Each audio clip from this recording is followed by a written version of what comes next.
시청자 여러분 안녕하십니까.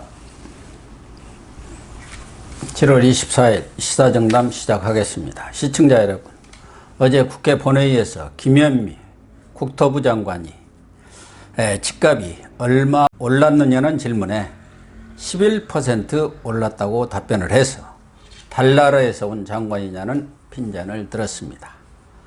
장관뿐만 아니라 민주당 의원들까지 아무 말 대잔치처럼 입법안을 쏟아내면서 시장의 혼란을 가중시키고 있습니다. 이진공 교수님 나오셨습니다. 이 교수님, 예. 어제 국회 본회의에서 대정부 질문이 있었는데 김현미 국토부 장관이 통합당 서병수 의원이 집값이 도대체 얼마나 올랐느냐, 지금 부동산 문제로 온 나라가 아주 뒤집혀진 상황인데 여기에 대해서 11% 올랐습니다. 이렇게 답변을 했어요. 예. 과연 국토부 장관이 그걸 알고 답변을 한 건지 아니면은 국민들 속이려고 그러는 건지 이해가 되지가 않는데요. 그러니까요. 그게 물론 이제 지금 책임 추궁이 계속되고 있으니까 네. 여론에서도 뭐 엄청 이제 추궁을 하고 있지 않습니까? 그렇죠. 그러니까 어쨌든 핑계는 대가지고 그 책임을 모면해야 되겠다 이런 생각이 앞서니까 여러 가지 자료 중에서 가장 자신에게 유리한 거, 그게 신빙성이 있느냐 없느냐 그건 자치하고, 네. 그게 상관이 있는 게 아니라 나한테 유리한 자료냐 아니냐, 나한테 유리한 수치냐 아니냐 그것만 가지고 이야기하는 거죠. 그러니까 이 사람들이 우리가 하는 말처럼 그야말로 동문서답을 예사하는 사람들이니까요. 그러니까 지금 김현미 장관이 자료로 든 통계는 한국감정원에서 나온 통계 아닙니까? 그것은 무슨 아파트라든가 뭐 뿐만 아니라 뭐 모든 집들을 다 총괄해가지고 집계낸 거거든요. 지금 문제는 서울이라든가 수도권 그런 지역에서의 부동산 문제가 지금 최대의 국가적 이슈가 되고 있는 거 아닙니까? 그럼 그런 문제에 대해서 장관의 인식이라든가 그에 대한 대책을 얘기해야지. 아니, 장관이라는 사람이 나와서 국민 생각과도 전혀 동떨어진 그런 인식을 드러낸다는 게 아무리 자기 방어 논리를 편다고 하더라도 그런 사람이 어떻게 장관을 합니까? 그러니까 그 오만 거 다 합쳐서 11% 그럼 엄청난 거예요. 그게 사실은. 예? 그것도 적은 게 아니에요. 엄청나죠. 예. 예? 그런데 사실은 지금 우리가 내가 집을 사고 싶다, 그러니까 사람으로서 생활할 수 있는 집, 내가 살고 싶어 하는 집, 이제 그걸 가지고 서로 거래하는 거 아니에요. 그렇죠. 뭐 산골짜기 가서 무슨 뭐 다 헐어가지고 거기는 다 오히려 가격이 떨어져 있죠. 아니, 비워놓은 집. 예. 그걸 가지고 우리가 이야기하는 거 아니잖아요. 네. 내가 살고 싶어하는 서울이나 수도권에서 내가 살고 싶어하는 정도의 집 최하 수준이라도 그게 엄청나게 올랐다니 이게 사실은 큰 문제인데, 그런 식으로 이야기해가지고 또 이 양반 뭐 이야기하면 또 재밌다. 뭐라냐면 이게 경제 상황과 맞물려 있어 연계돼 있어가지고 집값 부동산 그러니까 부동산가 그것만 가지고 말할 수 있는 게 아니다 이랬네. 그러면 아니 그런데 그 왜 대책을 23번이나 내놓습니까? 전체 경제 상황이 안 좋은데 그 이 사람들은 말이지 그냥 항상 자기 편한 대로만 이야기해. 국민이 얼마나 불만스럽고 말이지 자신의 생활에 대해서 앞으로 장래에 대해서 얼마나 불안해하는지 이런 건 상관없다는 거예요.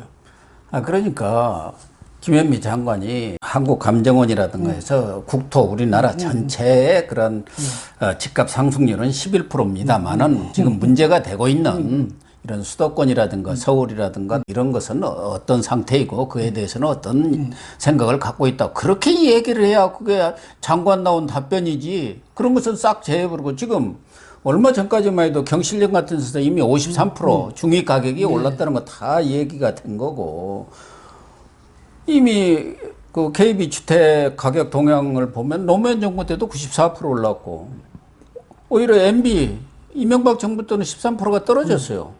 박근혜 정부 때도 27%뿐이 안 올랐는데 지금 문재인 정권에서 천정부지로 치솟고 있는 게 지금 아주 국가적인 재난 아닙니까? 대란이에요. 완전히 동문서답하고 딴소리하고 엉뚱한 답변하려면 뭐 구태여. 아니 국회를 열 이유가 뭐가 있어요? 분명히 대답을 했어요. 왜 그러냐 이게 우리 정부가 잘못한 게 아니고 보수 정권도 잘못했대. 지난 정권들이. 그래서 그게 온다거든. 그럼 지금 집값이라든가 이 부동산 모든 이게 그 가격 시스템 이게 바로 지난 정부의 영향을 받는 거랬으면 지금 정부는 뭐하러 있습니까 지금? 비워놓지. 그래서 한다는 말이 말이죠.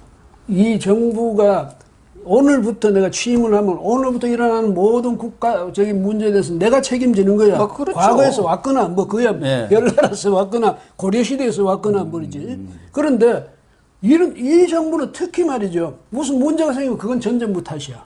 그럼 지금 정부가 있을 필요가 없잖아요. 그렇죠.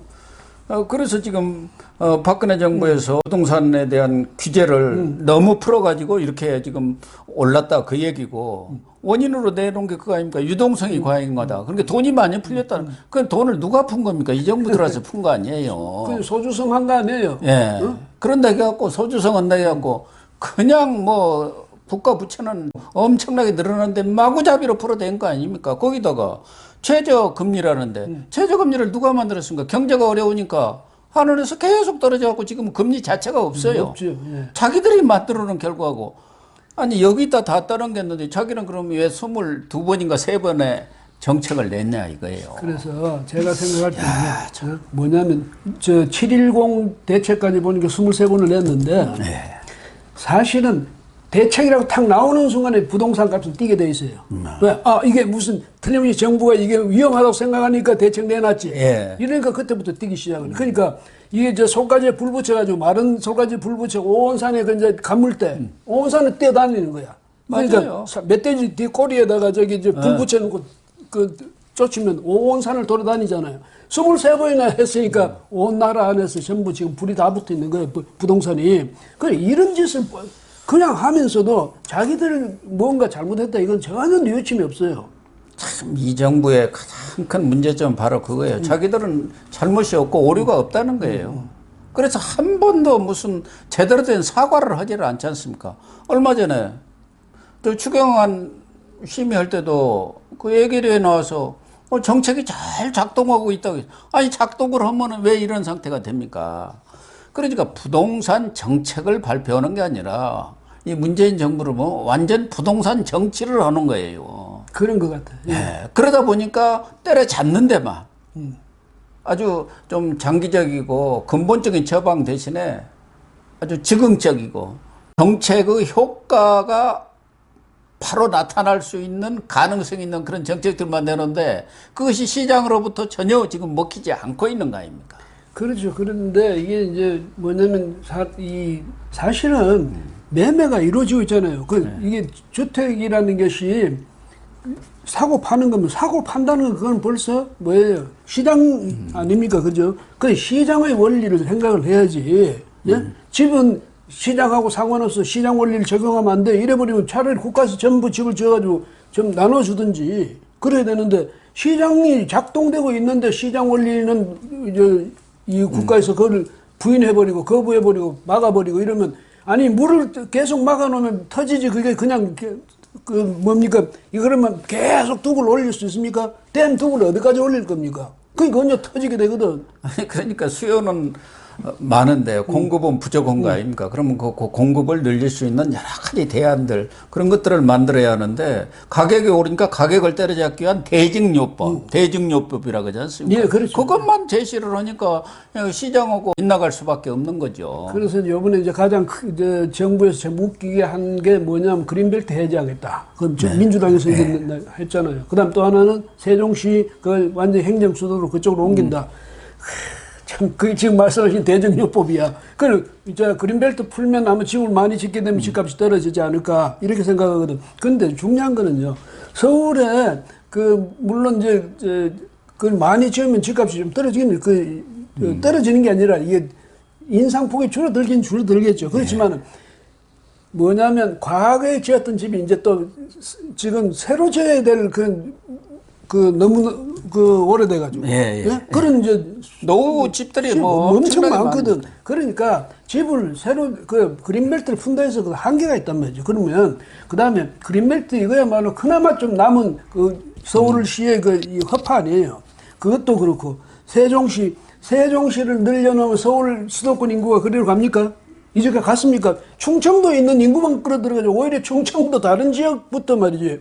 예? 그가 공동화돼 버렸다는 거 아닙니까? 그 다 이런 옮겨가 버려가지고. 그러니까 이런 짓을 하고 그게 무슨 균형 발전하고 상관이 있냐고.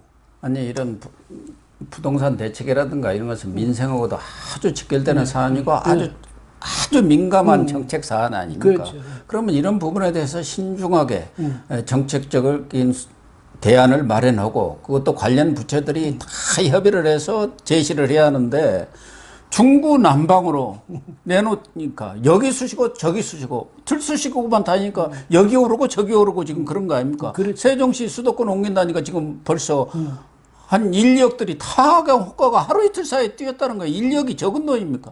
저 태릉 골프장 개발한다면 그 지역이 또 지금 천정부지로 오르고. 근데 이런 거 개발한다는 게 지금 하루 이틀 사이에 1, 2년 사이에 될 수 있는 게 아니지 않습니까? 아니죠. 예, 아닌데 이런 식으로 괜히 국민들한테 뭐 무슨 기대만 주냐면 아, 집값이 떨어질 거다 기대 주는 게 아니라 야 우리 집값 오르겠구나 기대 주는 거야. 그러니까요. 예? 그 무슨 정책이 하면 항상 거꾸로 가는 거야. 야, 이 정도 정부가 이렇게 애를 쓰면 이제 집값이 앞으로 안정이 되겠구나. 그 다음에 이제 떨어지겠구나. 이렇게 생각해야 그게 정책적인 효과가 있는 거거든. 경제는 심리 아니에요. 그렇죠? 그런데 정부가 발표하는 순간, 야, 내 집값이 오르겠구나. 이런 기대를 주면 그게 무슨 대책입니까? 더군다나 그린벨트 이런 부분은 여권 내에서마저도 의견 통일이 안 돼갖고 말하는 사람마다 제각각이고 더군다나 대권 주자라든가 뭐 이런 서울시장이라든가 이런 데 나올 생각이 있는 사람들은 너도나도 이런 데 숟가락 연거놔야 한다. 그래갖고 다 숟가락 연는 그런 발언들을 하다 보니까 그냥 그 그린벨트 대책안이라는 것이 산으로 올라가 버렸잖아요. 그렇죠. 결과적으로 무산이 돼버린 거 아닙니까? 그게 사실은 말이죠. 이 아무리 대통령이 아니라 누구라도 건드려서는 안 되는 게 있거든요. 그러면 적어도 그린벨트 이런 건 대통령이 됐다고 마음대로 그런 식으로 해가지고 포퓰리즘적인 정책을 펴고 그걸 공약을 하기를 시작하면요. 예? 대통령 한번 바뀔 때마다 천지가 완전 뒤바뀌는 그런 결과가 되니까 적어도 이런 데 대해서는 건드리지 않는 그런 나름대로 정치권 안에서 나름대로 묵계 같은 게 있어야 된다고. 근데 야, 필요하니까 그린벨트 해제하자. 그린벨트 해제하기 전에 서울에 있는 아까 말씀하신 그 노후주택들 그거 재개발한다든지 거기서 정부가 적극적으로 지원을 한다든지 해가지고 예? 인구 밀집도를 높이고 이렇게 하면 그린벨트 해제하는 만큼 효과를 낼 수가 있거든요. 훨씬 더 냈어요. 지금도 서울의 낡은 아파트들 규제에 딱 묶어놓으니까 그게 지금 재개발 재건축이 안 되고 있잖아요. 그러니까 왜 재건축을 막으면서 그린벨트는 왜 풀려고 그럽니까? 그러니까 네가 돈 버는 거는 배가 아파서 못 보겠다. 어? 그러니까 소수의 좀 부자라고 할 수 있는 상위층이라고 할 수 있는 사람들이 돈 버는 것은 어떻게든 막아야 대다수 서민들의 그러한 박탈감을 표로 연계시킬 수 있다는 그래서 부동산 정치라고 하는 거예요. 그런 계산을 하니까 풀지를 못하는 거예요. 어차피 사회 구조가 더 많이 가진 사람이 있고 좀 덜 가진 사람이 있고 아주 못 가진 사람이 있고 이게 어쩔 수 없는 구조 아니에요. 그럼 그 구조 속에서 정부가 해야 될 것은 이 아주 정말 어려운 측에 거기다가 많은 그 복지 혜택을 주고 지원 혜택을 주고 이렇게 함으로써 가능하면 그 격차를 줄이도록 노력하는 이게 정부가 할 일이거든. 근데 계속 야, 배 안 아프냐? 쟤들 저거 보면 배 아프지? 이런 식으로 국민 사이에 서로 이간질해가지고 국민이 서로가 공격하도록 만드는 이게 정부가 이게 정말 뭐 자기들 말로 무슨 평등하고 공정하고 정의롭다며 이게 전부 편가르기 정책만 하고 있는 거예요. 그래서 아무래도 잘 사는 사람보다는 못 사는 사람이 많은 거고 공부 잘하는 사람보다는 못 하는 사람이 많은 거기에 맞춰서 지금 모든 정책이 그렇게 교육까지도 그렇게 돌아가고 있잖아요. 외고 다 없애버리잖아요. 그러니까요. 그래서 저는 공부를 잘 못했어요. 근데 제가 나보다 공부 잘해서 더 좋은 학교 갔다고 해서 제가 그 사람들 부러워한다든가 그 시스템에 대해서 원망해 본 적이 없어. 왜? 저 나름대로 최선을 다하면 되니까. 아니 또 다른 분야의 능력을 발휘하는 사람들이 너무나 많잖아요. 그러니까. 예. 그런데 그걸 야, 쟤들 서울대 갔으니까 서울대지. 서울대 갔으니까 쟤들 쟤들 밉지. 쟤들이 뭐 특수층이야? 자꾸 이런 식으로 해가지고 그럼 일각에서는 서울대 없애버리자. 저 민주당 사람들 극복하면 서울대 없애자고 하잖아요. 그러니까 세계와 우리가 경쟁하는데 국내에서 경쟁하는 게 아니잖아요. 그럼 오히려 그런 저 명문대학을 더 많이 키워가지고 세계와 경쟁을 할 수 있도록 해야 되는데 이런 식의 항상 무슨 정책을 펼 때는 그게 이제 포퓰리즘 정책이에요. 그게 또 말하자면 자기들 말하는 좌파 정책이야. 그렇게 해가지고 국민 사이에 이간질로 싸움 붙여가지고는 자기들 표만 얻으면 되니까. 나는 표만 얻으면 돼. 니들끼리 싸우든 말든. 집권해가지고 자리나 나먹고 자기들 몰래 또 뒷돈 챙겨 먹고 그러니까. 이익 얻어 먹고 뭐 그러자는 거 아니에요. 요번에 돈 챙기고. 인사하는 거 보니까 예. 또 무슨 국가안보실 1차장이 또 서주석 씨도 보냈대. 이런 식이야. 그 자기들 있는 사람 가지고 계속 돌려. 임종석이 뭐 저기 비서실장 하다 나가서 한참 조금 있더니 돌아가지고 또 이제 전력이 있으니까 바로 통일부 장관 같은 거 못 주니까 슬쩍 와서 특보해. 그럼 조금 있으면 또 다른 자리 마련하겠지. 통일부 장관 하려니까 청문회가 걸려가지고 그렇겠죠. 하도 여기저기 무슨 비리 사건에 연루가 되고 이름이 나오니까 본인 스스로도 겁나서 못하는 거죠. 그런데 지금 민주당도 보면은 이 별의별 이 입법안들을 내고 있습니다. 나름대로 무슨 부동산 대책이라 해갖고 뭐 다주택 가진 고위공직자를 처벌을 하자라든가 그게 말이 되는 소리니까 민주사회에서. 그게 이제 공산사회로 가자는 거야. 또 하나 지금 제일 문제가 되고 있는 게 임차인 보호하는 거 좋아요. 근데 현실을 알아야 하는데 임대차 보호법 그 무슨 3법인가 내놨어요. 그러다 보니까 서울 전체가 지금 전세난에 있네. 한 3년 동안 이제 못 올린다고 5% 이상 못 올린다. 국가가 무슨 그 인상폭을 정한다. 시도지사가. 그러니까 지금 한 3년 이상 올릴 걸 만큼은 한 번에 올리는 거예요. 그래갖고 보통 뭐 1억은 애사고 2, 3억씩 지금 막 올라가고 있어요. 그러니까 서민들이 아주 죽어나 버리는 거예요. 거기 살던 사람들은 다 이사를 가요. 뭐 만기가 되면은 다 뭐 웬만하면 1억씩 올려버리니까. 그러니까 5만 대.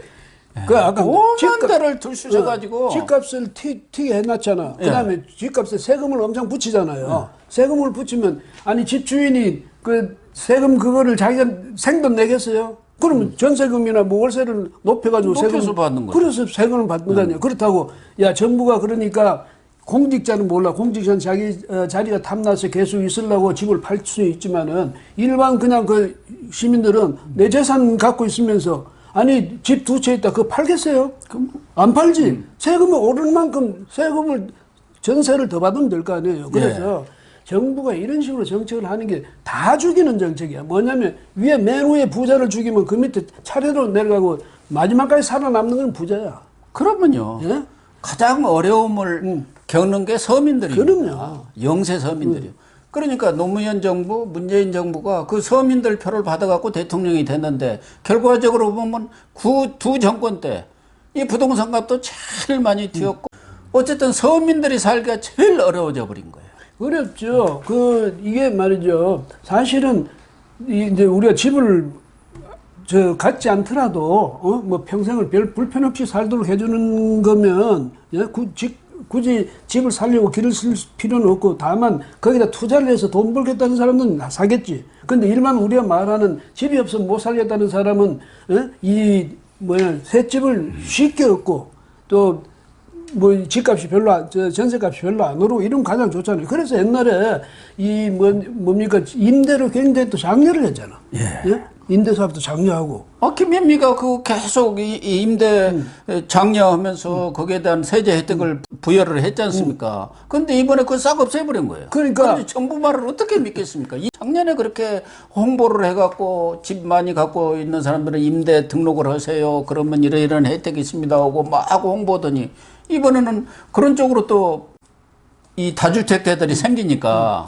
다주택자들이 이제 임대 사업으로 가니까 그것도 다 없애버리니까. 그러니까 물량이 충분하면 도대체 싸울 일도 없고 값도 안 올라갈 텐데 물량을 밑에서 원천적으로 다 줄여버리는 거야. 그러니까 이렇게 되면 집값이 안 오를 수 없고 집값이 오르면 저절로 그 세도 올라가는 거고 이거는 초등학교 산수예요, 산수. 근데 이거를 그런 식으로 대통령이 한마디 대통령이 그래도 갖고 부동산에 대해서는 전문에도 끝까지 잡는다고 하대. 근데 자신 있다고 그랬잖아요. 자기가 말할수록 집값이 튄다는 걸 왜 생각을 안 하는지 모르겠어요. 어쨌든 지금 김현미 장관의 어제 국회 답변을 보면은 과연 이런 정도의 인식을 갖고 있는 사람, 정책적 인식도 그렇지만 국민들의 그런 민심과는 전혀 동떨어진 자기 방어 보호, 또 정권의 어떤 옹호에만 앞장서는 이런 장관들이 앉아가지고 정책을 집행한들 나아지겠느냐. 지금 어떻게 보면은 정책의 혼선이 통제 불능 상태까지로 가는 거 아닙니까? 예. 그렇다고 한다면은 뭐 청와대 일부 인사들 개편한다는데 정말 정책 능력이나 또 국무위로서 자질 문제가 제기되고 있는 이런 김현미 장관 등 이런 관련 장관들에 대해서는 좀 정말 제대로 된 인재를 뽑아서 정말 등용해가지고 나라를 제대로 2년 지금 정도 남았는데 끌고 가야지 않겠냐는 생각이 간절해요. 근데 이제 임기가 대통령 임기도 얼마 남아서 지금은 청와대 인사실이 굉장히 바쁠 거예요. 왜? 왜냐하면 이제 못 준 사람이 너무 많거든 주변에. 그러니까 이제 마지막에 다 해갖고 다들 달라들죠. 그래서 이제 막차 놓치면 이제 끝이다 해서. 차라리 그렇게 해서 확 물러나라도 했으면 좋겠어. 무슨 얘기냐면 아니 김현미 장관은 전번에 경질됐다 그 누구예요? 그 최정훈과 누구 예.